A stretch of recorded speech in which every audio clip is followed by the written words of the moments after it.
Freud's concept of identification describes the process by which individuals assimilate aspects of admired others into their own self-concept. From early childhood, a child might identify with a parent's strength, a teacher's confidence, or a peer's popularity. Through this psychological mechanism, the child absorbs the admired person's traits, internalizing them as part of their own identity. Identification supports healthy development, fostering role models and guiding values. However, when identification fails because the admired qualities feel unattainable, the gap between self and ideal gives rise to rivalry and envy. Rivalry emerges as a reactive response to thwarted identification. When an aspiring musician hears a virtuoso performance but cannot replicate it, the initial admiration can curdle into rivalry. The admirer shifts from "I want to be like them" to "I want to surpass them," driven by unconscious belief that proximity alone is insufficient. Rivalry masks envy, the painful yearning for the admired quality or status. Instead of acknowledging that yearning, the psyche creates a defensive opposition. The once admirer now sees the admired figure as a competitor standing in the way of self-fulfillment. Professional settings abound with such dynamics. Colleagues are first idolized for their expertise, then resented for their success when that success feels out of reach.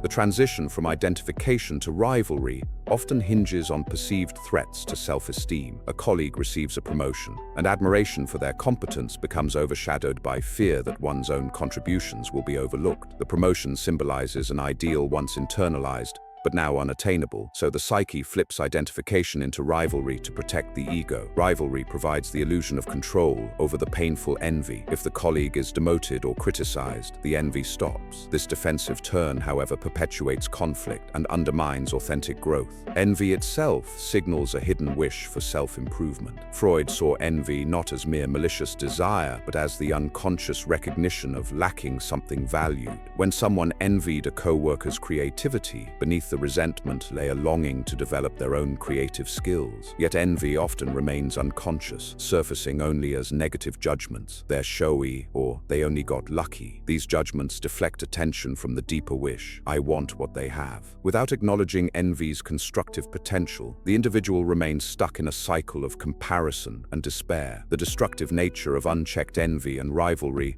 becomes evident in teamwork. A team member who envies another's recognition might withhold support, spread rumors, or sabotage projects. The rivalry, born of wounded identification, poisons collaboration and erodes trust. Even when the envier consciously values teamwork, the unconscious envy undermines behavior, leading to paradoxical outcomes where efforts intended to impress result in isolation. This dynamic repeats at all organizational levels. Employees envy peers, managers envy subordinates who excel, and executives envy emerging leaders. Each link in the chain perpetuates division and stagnation. Recognizing the identification rivalry any cycle requires self-reflection. The individual notices moments of criticism toward an admired person. Instead of dismissing those moments as mere dislike, they pause to ask, what quality do I truly envy here? Acknowledging the quality, be it confidence, skill, or recognition, opens the door to re-establishing healthy identification. The person deliberately recalls the initial admiration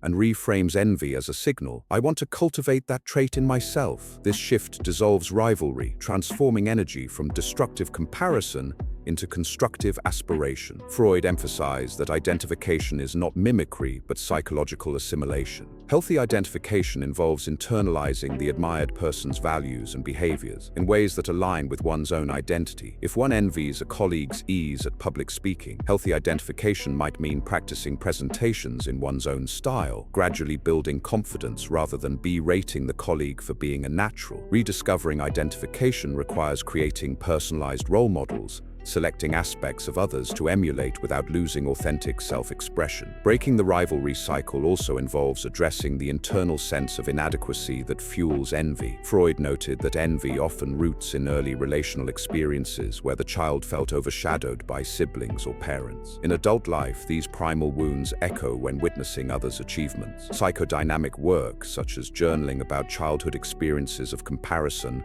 helps surface these early roots. Understanding how parental favoritism or sibling competition formed the blueprint for envy empowers the individual to reparent themselves, offering self-validation and compassion where it was missing before. Freud's theory of identification thus reveals envy and rivalry as two sides of the same coin. Envy points to valued qualities absent in the self, while rivalry blocks the possibility of integrating those qualities. By reclaiming healthy identification, the individual transforms envy into a catalyst for growth rather than a source of despair. Shifting from rivalry back to identification renews motivation, fosters collaboration, and opens pathways to authentic self-development. Envy often feels like a corrosive emotion, pitting colleagues against one another or undermining personal well-being. Yet beneath its bitter surface lies a concealed wish, the longing to possess qualities or achievements admired in others. Freud recognized envy not merely as malicious resentment, but as an unconscious signal of unmet inner needs. When someone experiences envy at a co-worker's promotion, it reveals a yearning for advancement and recognition. When another envies a friend's confidence,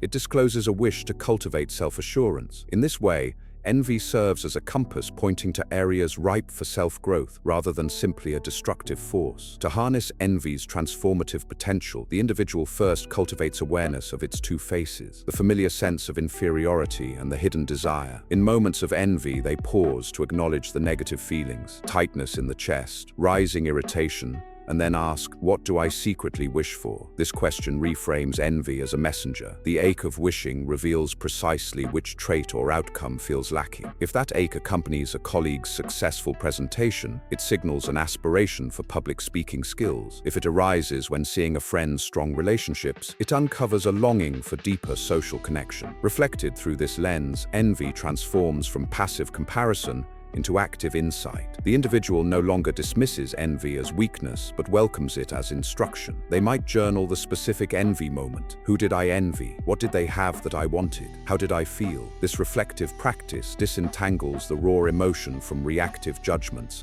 allowing the person to articulate the latent wish in clear terms. I wish I could communicate ideas confidently, or I wish I felt fully supported by my social circle. Once the latent wish surfaces, the person frames it as a personal growth goal. Rather than stewing in resentment, they create a focused aspiration, develop confidence speaking in meetings, or nurture stronger friendships. This shift from other-centered envy to self-centered aspiration redirects emotional energy toward constructive action. The goal becomes a self-improvement project fueled by the original envy, turning a once destructive impulse into a catalyst for change. Freud's identification concept further illuminates this process. Healthy identification involves internalizing admired qualities in a way that feels authentic. Instead of passive imitation or hostile rivalry, the individual chooses a specific quality from the envied person to integrate. If they admire a colleague's clear articulation, they might study that colleague's presentation style, note pacing, word choice, body language, and adapt those elements in their own voice. This conscious identification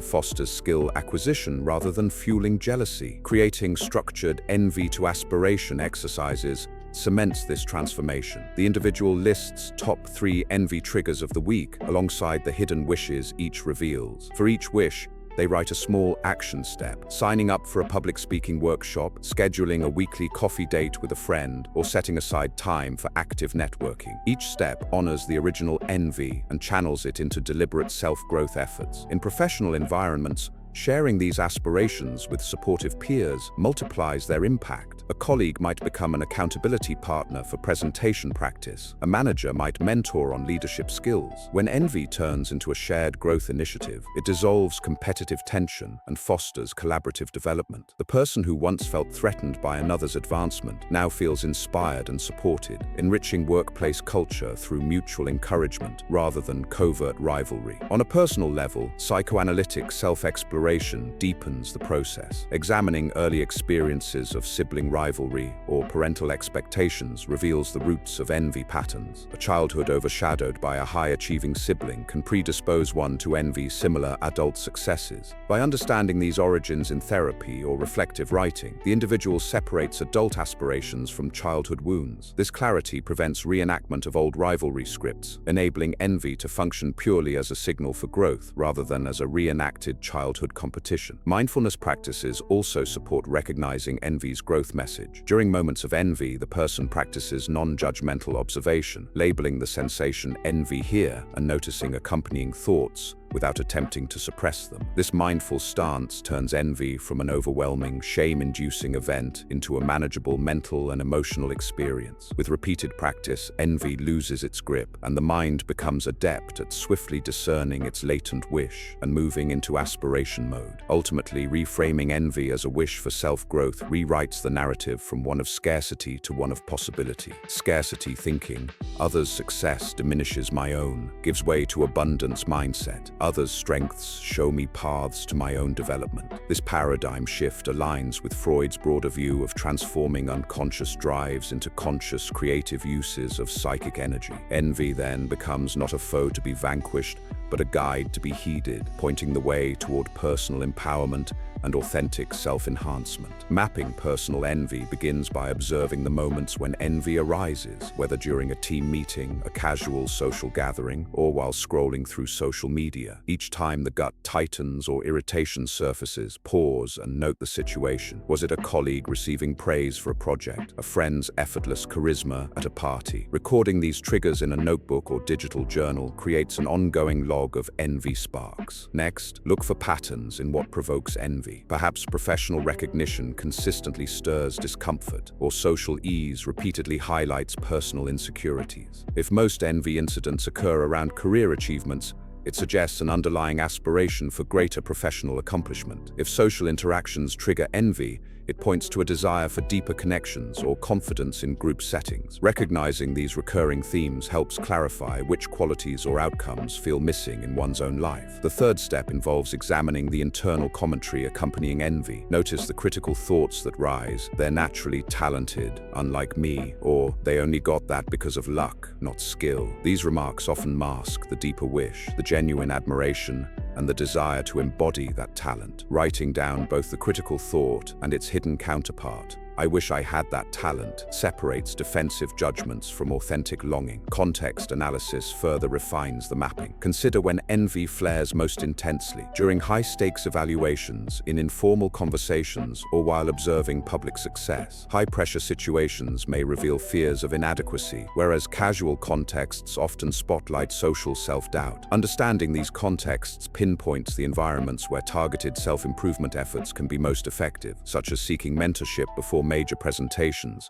or practicing small group interactions to bolster social confidence. Dig into personal history to uncover envy's roots. Recall early episodes of rivalry, a sibling's academic success, childhood comparisons on the playground, or parental favoritism. These formative experiences shape the psyche's envy template, replaying in adult life whenever similar scenarios occur. Recognizing these childhood parallels provides insight into how past wounds fuel present-day envy, offering clues for compassionate self-reflection and healing. Finally, synthesize these observations into concrete growth goals. Translate each envy trigger into a specific aspiration and action step. If a colleague's promotion consistently provokes envy, the goal might become improving leadership skills through workshops or volunteering for team initiatives. If another's social ease inspires envy, action might involve joining a public speaking club or organizing small social meetups to practice interpersonal skills. By converting envy into clear objectives, the individual channels emotional energy into purposeful self-development rather than destructive comparison. Through systematic tracking of envy triggers, analysis of recurring themes, excavation of internal dialogue, contextual mapping,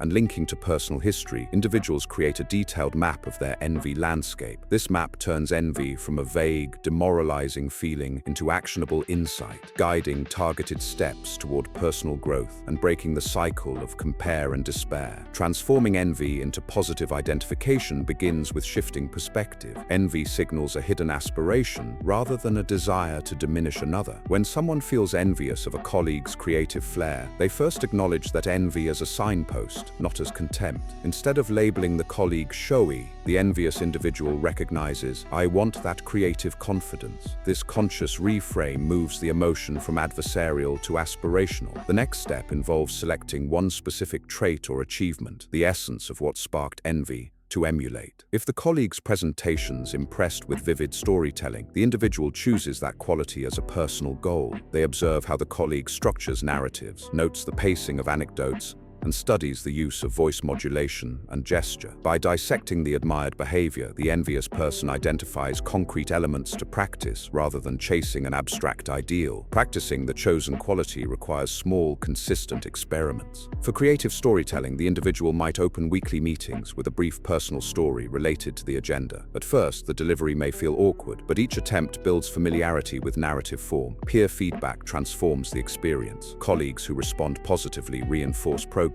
while constructive suggestions refine technique. This iterative process mirrors Freud's idea of working through internal conflicts. Here, envy fuels repeated practice rather than festering resentment. Another powerful method is imaginative identification. In a quiet moment, the individual vividly imagines stepping into the admired person's shoes during a specific scenario, delivering a keynote or leading a brainstorming session. They visualize the confidence in the colleague's posture, the calm clarity of their voice, and the audience's engagement. This guided daydream strengthens neural pathways associated with confident behavior, priming the mind to enact those qualities in reality. Over time, the once admired traits feel more accessible, altering self-concept from "I cannot" to "I can learn to." Parallel to behavioral practice, inner dialogue fosters a supportive mindset. The individual notices self-critical thoughts that arise, "I'll never be that good," and counters them with affirmations grounded in effort and growth. "I'm improving with each practice session." This compassionate inner voice, cultivated deliberately,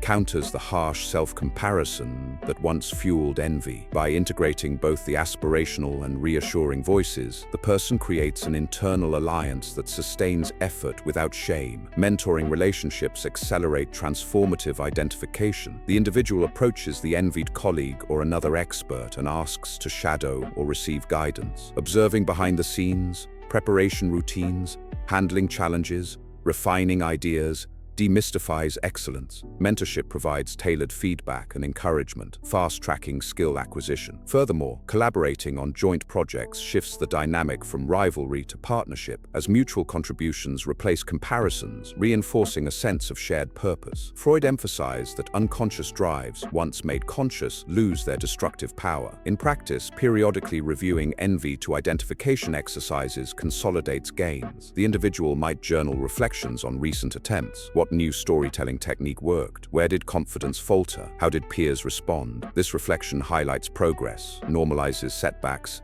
and keeps the aspiration alive. Revisiting the envy log reinforces that each practice step aligns with personal growth, not competitive defeat. Over time, transformed envy bolsters authentic self-esteem. As the person masters new skills, narrative structure, public speaking, social charisma, they internalize the qualities once envied. Identification becomes genuine assimilation rather than imitation. The new traits blend seamlessly into their own style. This internalization expands identity, making space for continued development without triggering fresh envy loops. Finally, sharing the journey empowers both self and others. When the individual openly acknowledges how envy led them to practice and improve, it normalizes the emotion and encourages colleagues to view envy constructively. Presenting a reflection at a team meeting, "I noticed envy of your presentation skills led me to try storytelling myself, and here's what I learned," demonstrates vulnerability and growth. This transparency transforms workplace culture, turning envy from silent friction